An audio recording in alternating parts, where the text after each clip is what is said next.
ЕСМ побара од владата да прогласи кризна состојба на пазарот со струја. Причината е во секојдневните блокади на грчките земјоделци. Доставата на енергенси потребни за производство на електрична енергија е отежната, па поради тоа електрани преку писмо побарале од владата да се користат државните резерви. До владата е стигнат таков допис, за кој ќе се одлучува идната недела на владина седница. Ваквата иницијатива за активирање на државните резерви произлегува поради состојба со блокадите на грчките земјоделци, поради што не може да се реализира набавката на мазут, кој е неопходен во делот на производството, велат од владата за Сител.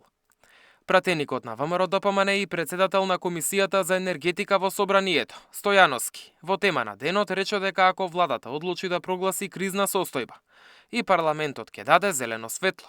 Ние како држава една од најглавните енергенси за производство на струјано и на топлинска енергија е мазутот. Исто така, конзумот кој што го има Грција како држава го исполнуваат Бугарија заради национализација на нивната институција која што произведува ваква енергија, исто така проблемот со Србија.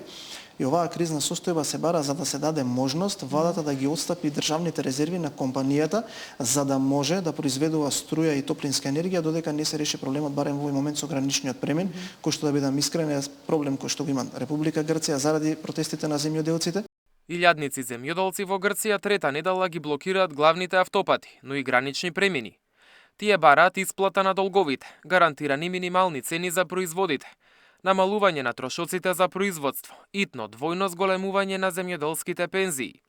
Дополнително бараат политичка и кривична одговорност за корупцијскиот скандал, во кој земјоделци, подпомогнати од државни службеници, лажно се представувале како сопственици на земјиште за да добијат субвенции. Тековните ревизии ги забавија исплатите. Сега се одржуваат над 60 блокади низ цела Грција, а во наредните денови се очекува да се засилат. Мартин Арсов, Сител телевизија.